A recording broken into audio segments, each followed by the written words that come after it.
오늘은 누가복음 23장 말씀을 통해 우리를 향한 하나님의 뜻을 함께 살펴보고 또 기도의 제목을 찾고자 합니다.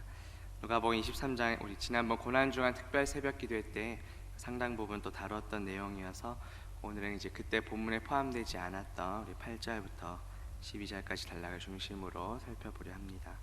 누가복음 23장 8절부터 12절까지 단락 소제목에 보시면 헤롯 앞에 서시다라고 나옵니다.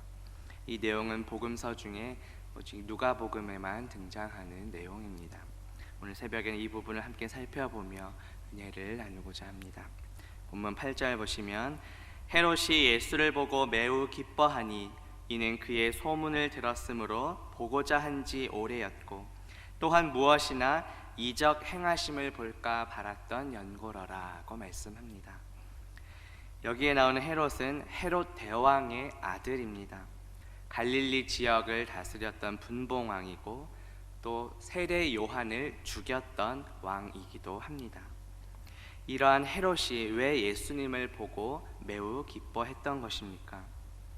헤롯은 일찍부터 예수님께서 행하신 여러 놀라운 이적들에 대해 소문을 듣고 많은 관심을 가져왔습니다. 예수님에 대한 어떤 재판보다는 예수님을 만나서 혹시나 그동안 소문으로만 들어왔던 이적들을 행하는 것, 그것을 우리가 볼 수 있을까? 그런 궁금함, 그런 기대를 가지고 기뻐했던 것입니다. 다시 말해 헤롯 왕이 예수님을 보고 싶어 했던 이유는 단지 예수님이 행하신 놀라운 이적 때문이었습니다. 그렇다면 여기서 우리의 모습도 돌아보기 원합니다. 우리는 왜 예수님을 찾고 있습니까? 우리는 왜 예수님을 보기를 원합니까? 우리는 예배를 통해 예수님을 만납니다. 또 말씀과 기도를 통해 예수님과 교제합니다. 그런데 내가 예배하는 이유가 혹시 나의 만족과 유익을 위한 것이 되고 있진 않은지 우리는 돌아봐야 할 것입니다. 헤롯 왕은 단지 그동안 소문으로만 듣던 그 놀라운 이적들을 자신이 실제로 보고 싶었을 뿐입니다. 이 당시에는 왕을 위하여 왕에게 제주를 부리던 제주꾼들이 있었습니다. 헤롯은 그러한 제주꾼들처럼 예수님도 놀라운 이적을 통해 자신을 기쁘게 해주기를 기대했던 것입니다. 그런데 성경 각주에도 나온 것처럼 이 이적은 원문에 보면 표적이라고 번역됩니다. 표적은 무엇일까요? 요한복음에 보면 무엇인가를 표시하고 가리키는 것입니다. 그렇다면 이 표적은 무엇을 가리키는 것일까요? 표적은 예수 그리스도를 가리키는 것입니다. 표적은 예수 그리스도의 영광을 나타내는 것입니다. 표적을 통해 예수님이 하나님의 아들 그리스도이심을 믿도록 하는 것입니다. 단지 헤롯 왕을 즐겁게 해주는 수단이 아닙니다. 오늘날 많은 사이비나 이단들이 신비로운 그런 주의를 강조합니다. 물론 하나님께서 그런 놀라운 일들을 행하지 않는 것은 아닙니다. 충분히 그러한 일들을 행하실 수 있는 능력이 많으신 분이십니다. 성경 여러 곳에 여러 기적들, 놀라운 일들을 행하신 것이 분명히 기록되어 있기 때문입니다. 하지만 그러한 일들을 통해 무엇이 드러나는가가 중요합니다. 놀라운 일들 그 자체에만 관심을 갖기보다 그 일을 행하신 예수님만이 드러나고 예수님만이 영광을 받으셔야 합니다.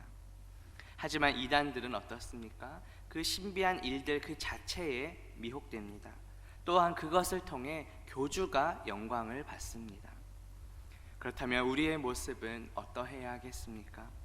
나의 만족과 유익을 위한 신앙생활이 아니라 오직 주님의 영광을 위한 신앙생활이 되어야 합니다. 어떤 놀라운 기적만을 바라고 예수님께 나아가는 것이 아니라 그 모든 일들을 행하시는 예수님 그 자체를 바라보는 저와 성도님들 되시기를 주님의 이름으로 바라겠습니다. 헤롯은 이렇게 자기를 즐겁게 해줄 예수님의 놀라운 이적 행하심을 바랐습니다. 그러나 예수님은 어떠한 이적도 보여주지 않으십니다. 본문 9절 보시면 여러 말로 물으나 아무 말도 대답하지 아니하시니라고 말씀합니다. 예수님에 대해 호기심이 가득 찼던 그 헤롯 왕은 예수님께서 놀라운 이적 보여주시기를 기대했습니다. 하지만 예수님께서는 어떠한 이적도 보여주지 않으십니다. 헤롯 왕은 여러 번 계속해서 오랜 시간 동안 예수님께 질문합니다. 하지만 예수님께서는 아무런 말씀도 하지 않으셨습니다. 헤롯 왕은 어떠한 사람이었습니까? 자신의 그 동생의 아내를 취하고 세례 요한을 죽였던 잔인한 왕입니다. 그러한 헤롯 왕 앞에서 예수님은 어떠한 변명도 하지 않으시며 침묵하셨습니다. 그러자 어떠한 일이 벌어집니까? 본문 10절 보시면 대제사장들과 서기관들이 서서 힘써 고발했다라고 말합니다. 예수님을 고발한 대제사장들과 서기관들은 헤롯의 그 재판이 시작됐을 때부터 그 옆에 서서 지켜보고 있었습니다. 예수님을 죽이기 위해 얼마나 열심히 노력했는가가 나타납니다. 헤롯이 예수님께 이적 행하심을 바라며 그런 기대감을 갖자 혹시나 예수님이 무죄 판결을 받는 건 아닐까 그렇게 우려하는 마음으로 지켜봤던 것입니다. 그리고 강력하게 예수님을 고발하려 합니다. 여기서도 우리의 모습을 잠시 돌아보기 원합니다. 우리는 무엇을 위해 서 있습니까? 그리고 우리는 무엇을 위해 힘을 쓰고 있습니까? 헤롯 왕은 예수님의 이적 행하심을 보고자 힘을 썼습니다. 또한 대제사장들과 서기관들은 예수님을 고발하고자 힘을 썼습니다. 하지만 우리는 예수님을 높이고 예수님께 영광 돌리고자 힘을 써야 합니다. 나의 시간과 열정, 나의 재능과 은사를 어디에 많이 쏟고 있는지 돌아봅시다. 하나님께서는 하나님과 공동체를 섬기도록 하기 위해 우리에게 은사를 주셨습니다. 다른 사람을 상처 주고 실족하게 하며 공동체를 무너뜨리기 위해 힘쓰는 것이 아니라 하나님을 높이며 공동체를 섬기는데 우리의 힘을 다하는 저와 성도님들 되시기를 주님의 이름으로 바라겠습니다. 이렇게 대제사장들과 서기관들은 열정적으로 힘써 예수님을 고발하는데 헤롯 왕의 반응은 어떠합니까? 본문 11절 보시면 헤롯이 그 군인들과 함께 예수를 업신여기며 희롱하고 빛난 옷을 입혀 빌라도에게 도로 보냈다라고 말합니다. 대제사장들과 서기관들이 예수님을 힘써 고발했지만 헤롯은 예수님께 유죄 판결을 내리지는 않았습니다. 다만 자기의 그런 기대감을 미치지 못하자 업신여기고 희롱하며 빛난 옷을 입혀 빌라도에게 다시 돌려보냅니다. 이 업신여긴다는 것은 매우 얕보다 경시하다라는 것입니다. 같은 단어가 고린도후서 10장 10절에 사용됩니다. 그들의 말이 그의 편지들은 무게가 있고 힘이 있으나 그가 몸으로 대할 때는 약하고 그 말도 시원하지 않다. 여기서는 시원하지 않다고 번역이 되었습니다. 이 사도 바울 당시에 그리스 지방에는 아주 화려한 말발로 웅변술과 이런 수사법들이 유행했습니다. 당시에 많은 거짓 교사들이 그런 순진한 신자들을 속이고 그런 물질을 갈취하기 위해 화려한 웅변술과 수사법을 사용했습니다. 반면에 사도 바울은 그런 화려한 언변보다는 그냥 꾸밈 없는 말로 순전한 복음을 전파합니다. 거짓 교사들은 바울의 그러한 말을 보며 들을 가치조차 없다. 그의 말은 시원하지 않다. 오늘 본문에 나오는 업신여긴다라는 말로 비난합니다. 바울은 오직 예수 그리스도와 십자가만을 전하기 위해 당시 그런 사람의 아름다운 말이나 지혜를 사용하지 않았던 것입니다. 오늘 본문에 나오는 헤롯 왕도 예수님께서 이적을 보여주지 않고 침묵하시자 그렇게 업신여겼습니다. 그리고 예수님을 희롱합니다. 이것은 예수님의 이 예언이 문자적으로 성취되는 것을 보여줍니다. 앞서 누가복음 18장 32절에 보면 예수님께서는 인자가 자신이 이방인들에게 넘겨져 희롱을 당하고 능욕을 당하고 침뱉음을 당할 것이라고 예언하신 바 있습니다. 예수님께서는 자신이 어떻게 고난받으실지를 예언하셨는데 지금 문자적으로 그 말씀이 그대로 성취되고 있습니다. 예수님을 희롱한 헤롯은 이제 빛난 옷을 입혀서 예수님을 빌라도에게 다시 돌려보냅니다. 빛난 옷은 당시의 유대의 왕이나 로마의 귀족들이 특별한 행사 때 입었던 망토입니다. 은으로 된 실로 짠 옷입니다. 이것은 헤롯이 예수님을 실제로 왕으로 인정했다기보다는 왕이 입는 옷을 입히면서 희롱한 것입니다. 그리고 또한 여기서 중요한 것은 헤롯이 예수님을 빌라도에게 다시 돌려보냈다는 것입니다. 앞서 빌라도가 자신의 재판을 끝내지 않고 헤롯에게 예수님을 보낸 것은 예수님에 대한 그 사건을 다룰 마음이 없고 헤롯에게 그것을 떠맡기기 위해서였습니다. 그런데 지금 헤롯 역시 예수님을 유죄 판결 내리지 않고 다시 빌라도에게 돌려보냅니다. 이것은 무엇을 말씀하고 있습니까? 예수님의 무죄를 다시 한번 입증하는 것입니다. 우리 예수님은 완전한 하나님이십니다. 동시에 완전한 사람이십니다. 그러나 우리와 다른 점이 무엇입니까? 예수님은 죄가 없으십니다. 신약성경 히브리서 4장 15절에 보면 우리에게 있는 대제사장은 우리의 연약함을 동정하지 못하실 이가 아니요 모든 일에 우리와 똑같이 시험을 받으신 이로되 죄는 없으시니라고 말씀합니다. 아무런 죄가 없으신 예수님께서 우리 죄를 대신하여 십자가에서 죽으셨습니다. 그 피로 우리는 죄 사함 받았습니다.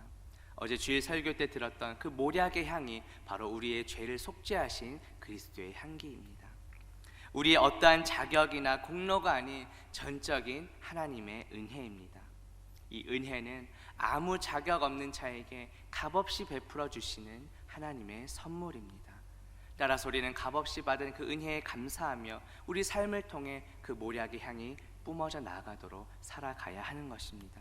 값없이 받은 은혜에 감사하며 살아가는 저와 성도님들 되시기를 주님의 이름으로 바라겠습니다. 본문 마지막 12절 보시면 헤롯과 빌라도가 전에는 원수였으나 당일에 서로 친구가 되니라고 말씀합니다. 이 말씀 역시 구약 성경의 성취입니다. 구약 성경 시편 2편 2절에 보면 세상의 군왕들이 나서며 관원들이 서로 꾀하여 여호와와 그의 기름 부음 받은 자를 대적할 것이라고 말씀합니다. 사도 베드로와 요한이 공회 앞에 섰을 때 당시의 유대 지도자들로부터 위협을 받고 경고를 받은 적이 있습니다.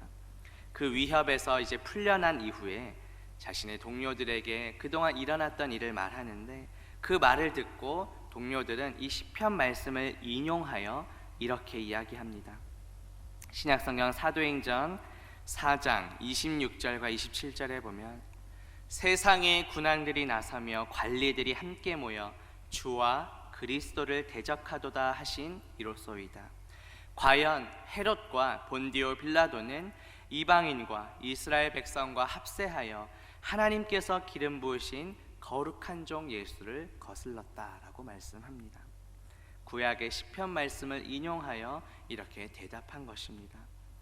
헤롯과 본디오 빌라도는 하나님께서 기름 부으신 거룩한 종 바로 예수 그리스도를 대적하고 거슬렀습니다. 이전에는 헤롯과 빌라도가 서로 원수였습니다. 서로 경쟁 관계에 있었습니다.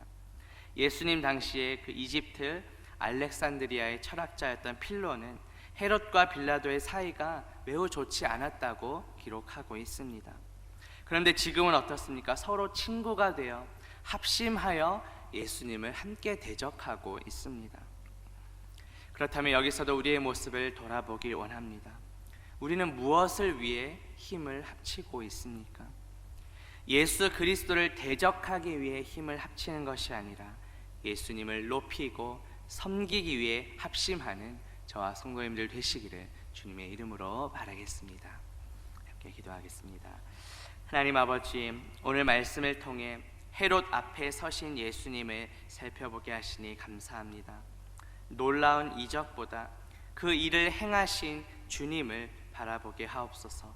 나의 만족과 유익을 위한 신앙생활이 아니라 오직 주님의 영광을 위해 힘을 다하게 하옵소서. 예수님을 높이고 섬기기 위해 합심하는 우리 모두가 되게 하옵소서. 예수 그리스도의 이름으로 기도합니다. 아멘.